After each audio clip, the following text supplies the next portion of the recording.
Hello students, this is Nitin Dhingra और आज जो हम चैप्टर करने वाले हैं वो है class 10 chapter number 4 carbon and it's compounds. इसका फर्स्ट पार्ट हमने कल किया था, आज सेकंड पार्ट कर रहे हैं। इस सेकंड पार्ट में बहुत थोड़ा सा बचा है, पर जो वो थोड़ा सा बचा हुआ है वो बहुत ज़्यादा इम्पॉर्टेंट है। हम सीखेंगे इसमें क्या, इसमें हम सीखेंगे nomenclature of carbon compounds. Nomenclature का मतलब होता है नामकरण। जैसे मेरा नाम नितिन है, आपका नाम कुछ और होगा, तो उसी तरीके से कार्बन के कंपाउंड्स के भी कुछ नाम रखे जाते हैं। तो उसका प्रोसेस क्या है वो आपको सिखाऊंगा। सेकंड टॉपिक जो हम इस वीडियो में करेंगे वो होगा होमोलोगस सीरीज़। और एक चीज़ और कंसेप्ट क्लियर करने की ट्राई करूंगा, उसको बोलते हैं ऑक्टेट थ्योरी।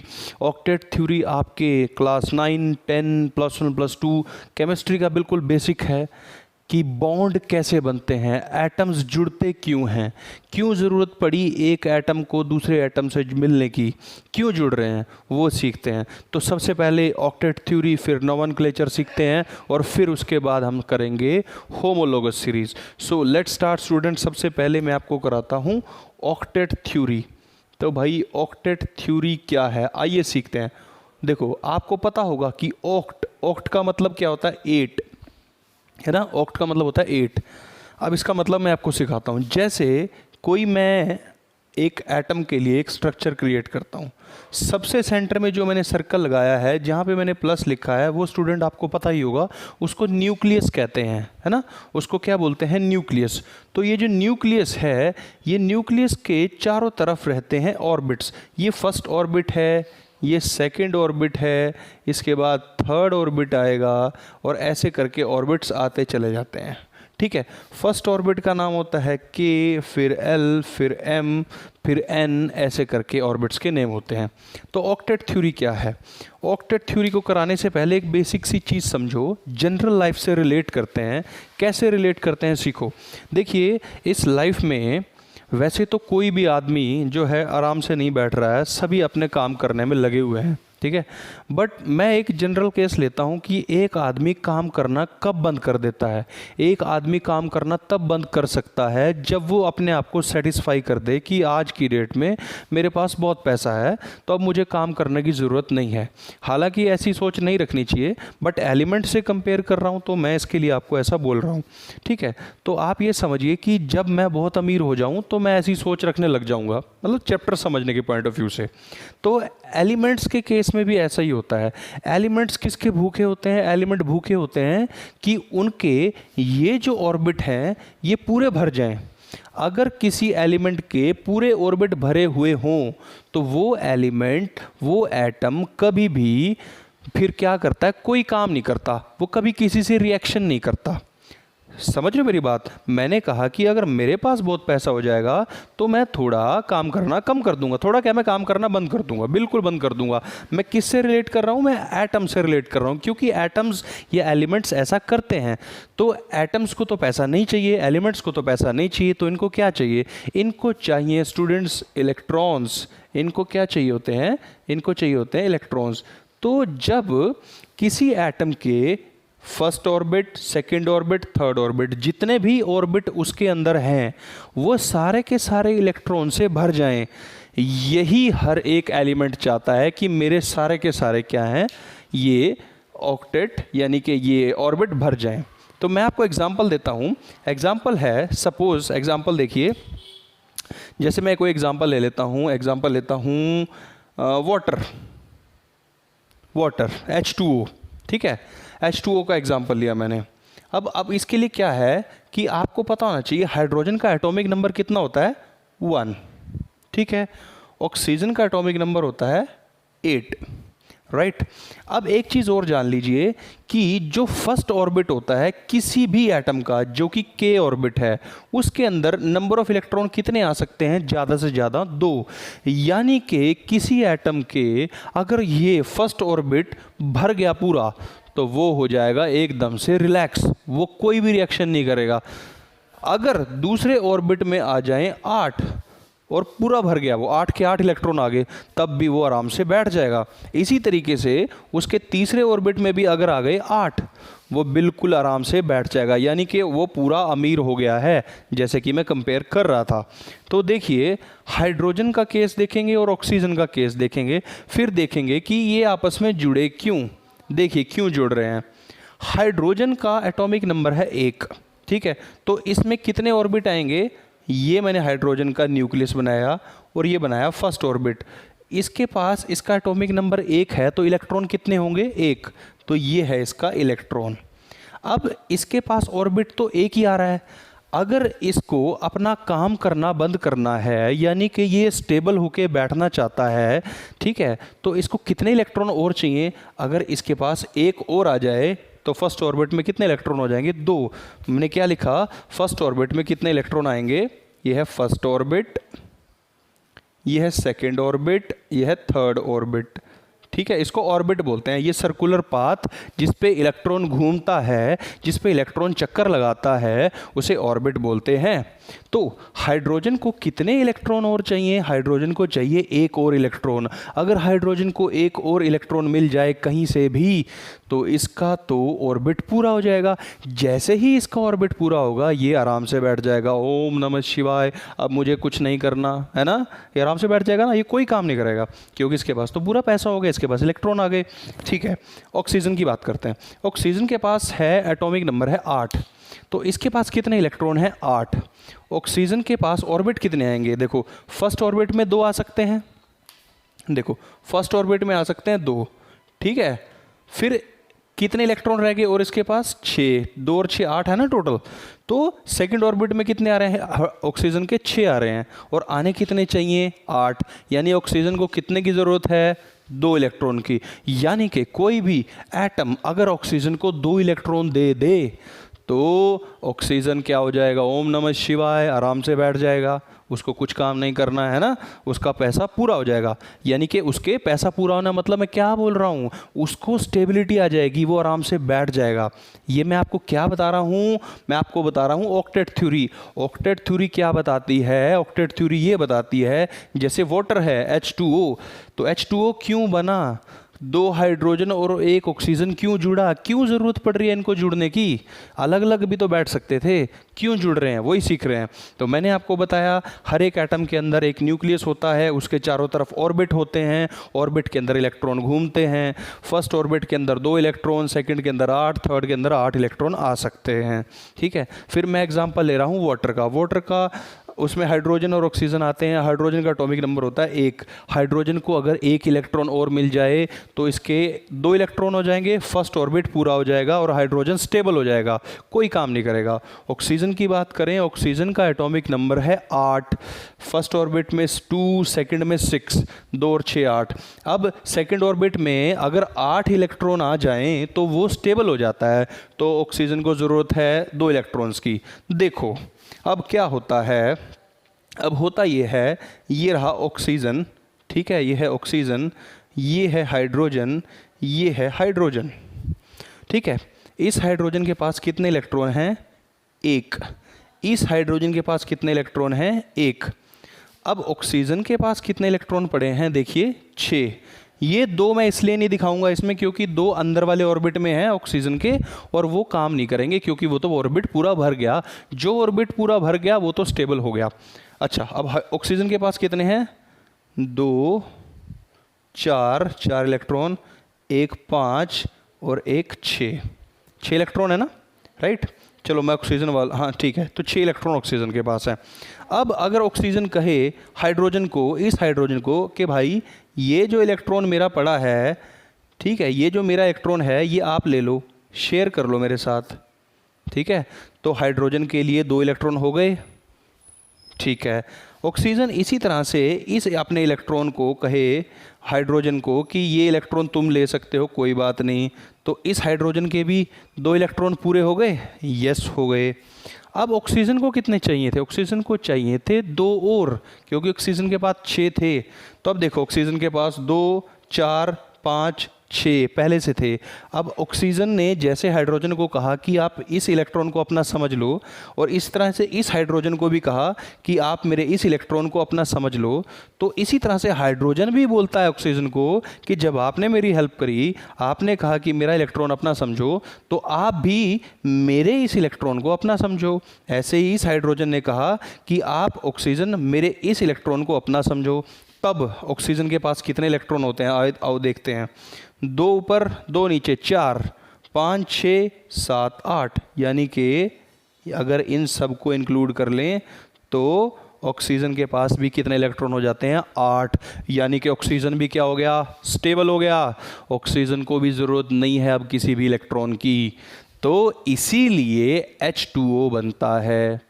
आई होप कि आपको बहुत अच्छे से समझ आ गया होगा। नहीं समझ आया तो वीडियो को रिवाइंड करो, फिर से देखो। स्टूडेंट्स, बहुत इंपॉर्टेंट कंसेप्ट है, ये तो आपको सीखना ही पड़ेगा। अगर आप ये नहीं सीखोगे तो आगे बढ़ नहीं पाओगे। ये सीख लो, बहुत ही अच्छा कंसेप्ट है। और इस कंसेप्ट को क्या बोलते हैं, ऑक्टेट थ्योरी बोलते हैं स्टूडेंट्स, राइट। ठीक है, अभी मैं आपको अगला टॉपिक जो कराने वाला हूँ, उस टॉपिक का नाम क्या है स्टूडेंट्स? उस टॉपिक का नाम है नोमेनक्लेचर। अभी हम पढ़ेंगे नोमेनक्लेचर कार्बन एंड कंपाउंड का बड़ा ही इंपॉर्टेंट टॉपिक है। बच्चे इसमें बड़ा कंफ्यूज होते हैं, आपको कंफ्यूज नहीं करूँगा, एकदम बढ़िया से सिखा दूंगा। ठीक है, नोमेनक्लेचर का मतलब क्या होता है? नोमेनक्लेचर का मतलब होता है नामकरण। मेरा नाम भी रखा था, आपका नाम भी रखा गया, घर वालों ने रखा, तो कार्बन के कंपाउंड का नाम भी तो रखना होगा।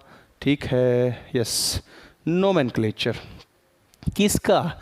कार्बन कंपाउंड्स का नोमेनक्लेचर। यस, तो देखो मैं एक छोटा सा टेबल बना रहा हूँ, बड़े अच्छे से सीखो। देखो यहाँ लिखता हूँ नंबर ऑफ कार्बन एटम, ये आप नोट कर लेना बढ़िया से, पहले सीख लो। Number of carbon atom, name, right. अगर नंबर ऑफ कार्बन एटम किसी कंपाउंड में आए 1 या 2 या 3 या 4 5 6, मैं अभी आपको इसी बेसिस पे बताऊंगा कि कितने नंबर ऑफ कार्बन एटम आएंगे तो क्या होगा।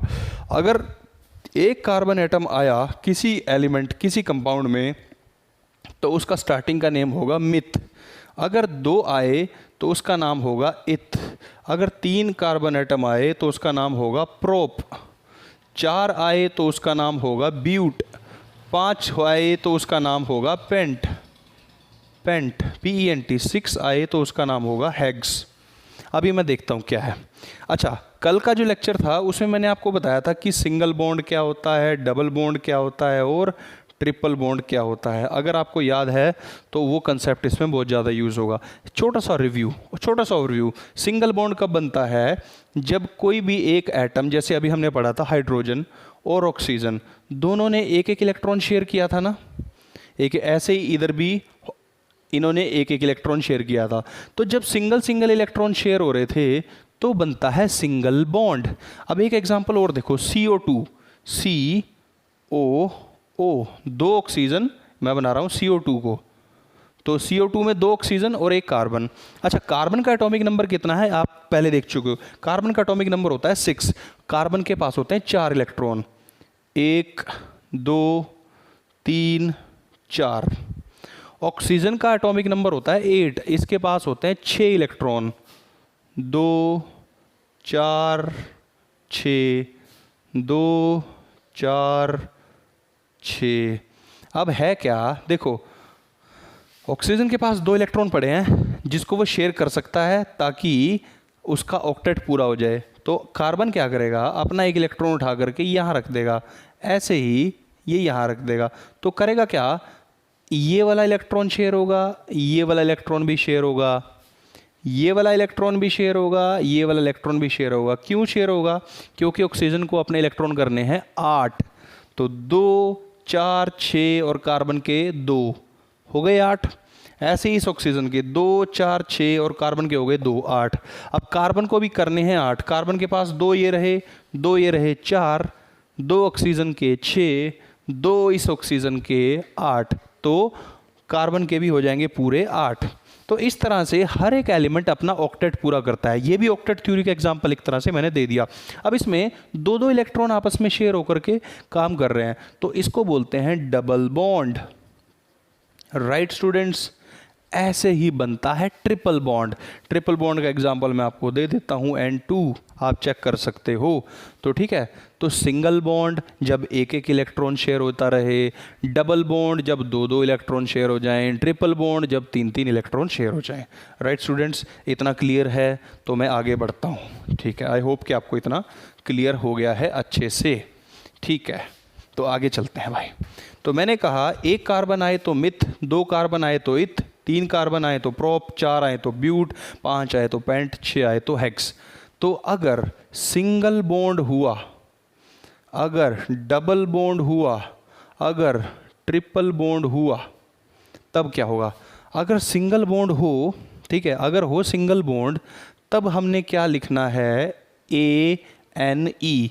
ANE मतलब ANE लिखना है इसके लास्ट में। यानी कि अगर किसी कंपाउंड में एक कार्बन एटम है और सिंगल ही बॉन्ड है तो उसका नाम होगा मिथेन, मिथेन। अगर किसी में सिंगल बॉन्ड है, दो कार्बन एटम हैं, तो उसका नाम होगा इथेन। यानी कि यहाँ आएगा मिथेन, यहाँ आएगा इथेन, यहाँ आएगा प्रोपेन, यहाँ आएगा ब्यूटेन, फिर आएगा पेंटेन, फिर आएगा हेक्सेन। राइट स्टूडेंट्स, मतलब है कार्बन एटम हो वन और आपस में बॉन्ड बनाए, जितने भी उसके एटम जिससे जुड़े हैं वो सिंगल बॉन्ड बनाए, तो बनेगा क्या? मीथेन। एग्जाम्पल है मीथेन क्या होता है?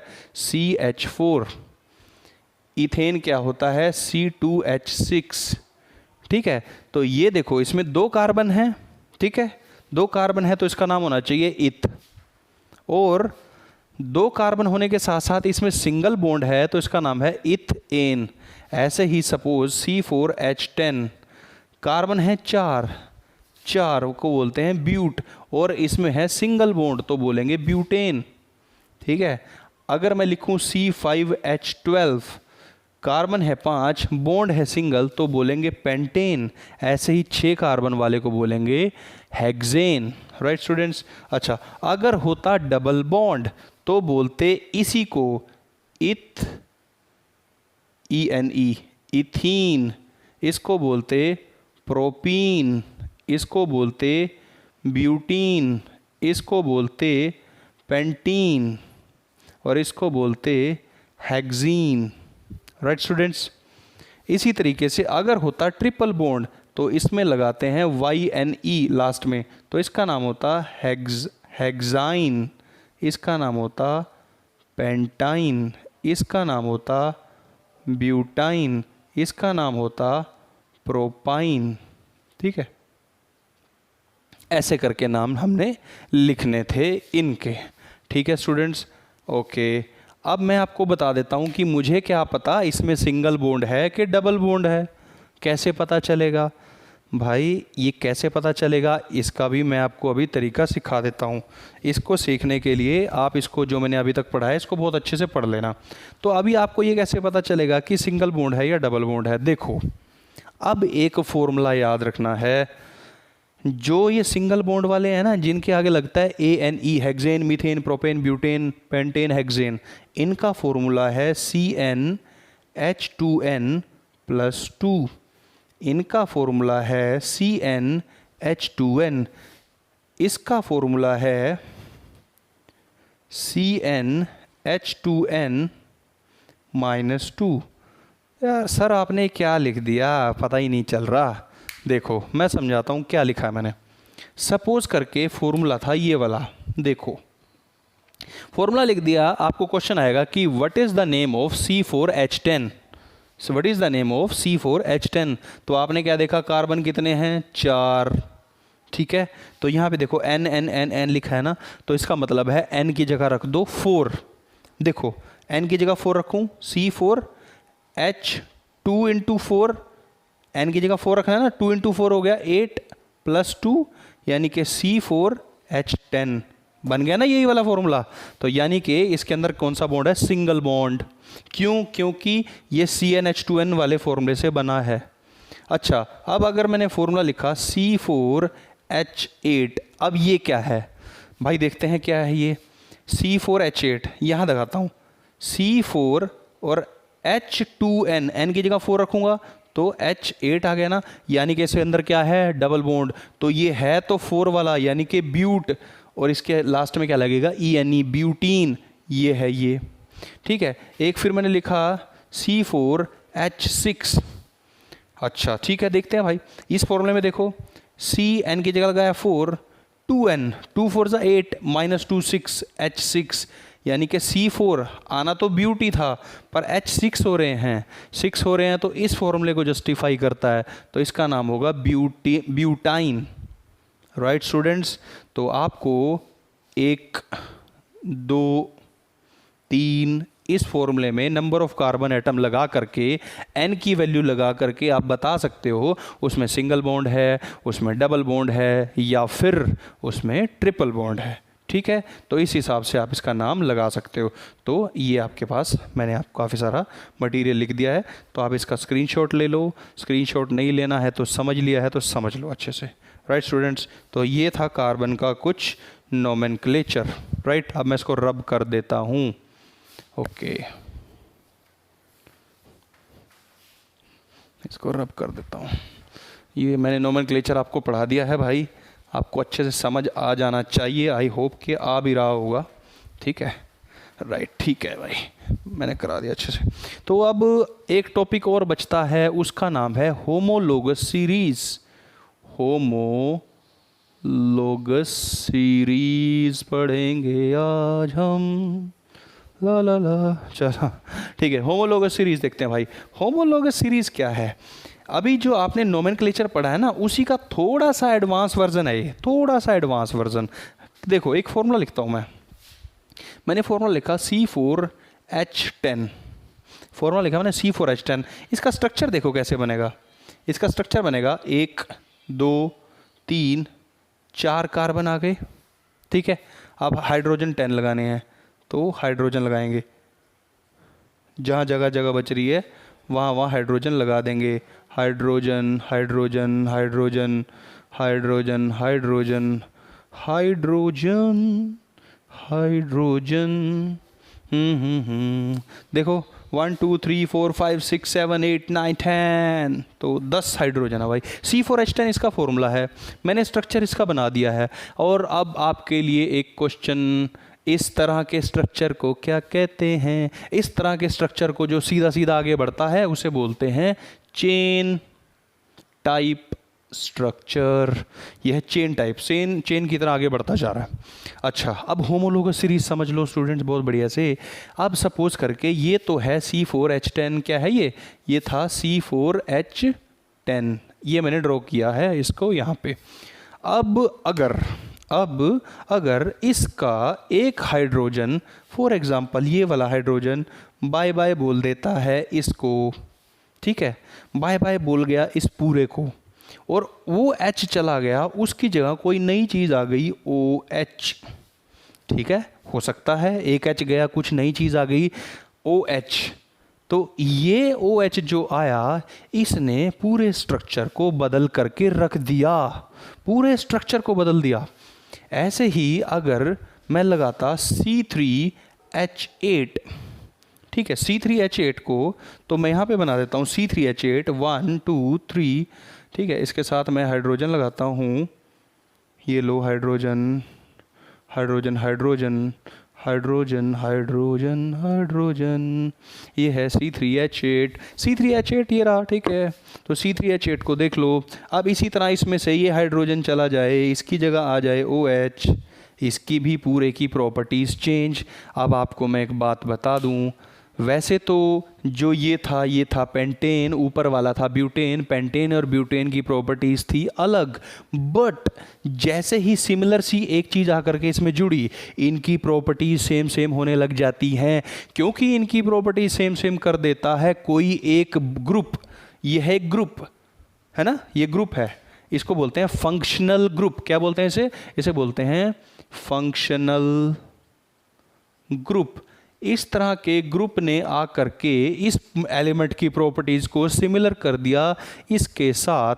तो जब कोई ऐसे ग्रुप आकर के प्रॉपर्टीज़ चेंज कर देते हैं और इस तरह से एक सीरीज़ बनती है, इस सीरीज़ को बोलते हैं होमोलोगस सीरीज़।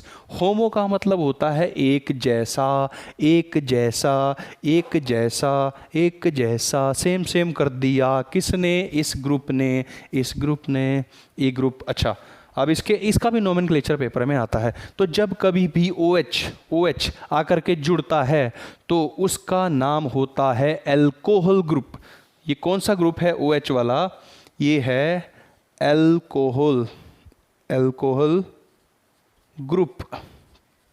ठीक है, ओके। अब देखो इसका नाम क्या रखूँगा मैं। इसका नाम था butane. 1 2 3 4 carbon, single bond, name था ब्यूटेन। बट अब इसका नाम देखो क्या होगा। अब इसका नाम होगा ब्यूटेन। ये ई था ना, लास्ट में ब्यूटेन के स्पेलिंग ये होते हैं। इसको दो काट और इसके साथ लगा दो ब्यूटेनोल, OL जोड़ दो। तो जब भी OH ग्रुप आता है तो नाम में क्या जुड़ता है? लास्ट का E काट के OL। इसका नाम क्या था? 1 2 3 कार्बन। पहले था इसका नाम C3H8 पेंटेन। अब इसमें जुड़ गया ओल, इसका नाम था पेंटेन। अब E काट दो और जोड़ दो OL, पेंटेनोल। राइट स्टूडेंट्स, अब इसका नाम क्या हो गया? पेंटेनोल।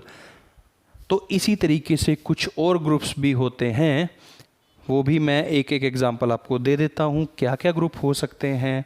ठीक है, ये पेंटेनोल है। अगर इसके लास्ट में OH की जगह आ जाए क्लोरीन, क्या आ जाए? क्लोरीन। इससे पहले 1 2 3 कार्बन, पेंटेन नाम था। अब इसका नाम होगा क्लोरो पेंटेन। ऐसे ही अगर यहाँ पे Cl होता, क्लोरो ब्यूटेन। राइट स्टूडेंट्स, इस तरह से कुछ फंक्शनल ग्रुप और भी हैं, जैसे कि COOH। जब ये जुड़ते हैं तो उसको बोलते हैं ओइक एसिड। तो जैसे ही लास्ट का E काटो तो जैसे ये है, ठीक है। तो इसको मैं अगर बनाऊं तो इसका नाम क्या होगा? ये था पेंटेन था ना, तो इसका नाम हो जाएगा पेंटेनोइक एसिड। राइट स्टूडेंट, ऐसे ही इसका नाम हो जाएगा ब्यूटेनोइक एसिड। तो इस तरीके से ये जुड़ते हैं। तो स्टूडेंट्स, आई होप कि आपको बढ़िया से समझ आया होगा। और अगर लगता है कि समझ नहीं आया या कोई डाउट लगता हो तो आप मुझे कमेंट करके बता सकते हैं, मैं इसको आगे कर दूंगा, एक बार और एक्सप्लेन कर दूंगा। So guys, thank you for watching the video. और वीडियो को लाइक, शेयर एंड सब्सक्राइब आप कर दें। Thank you so much.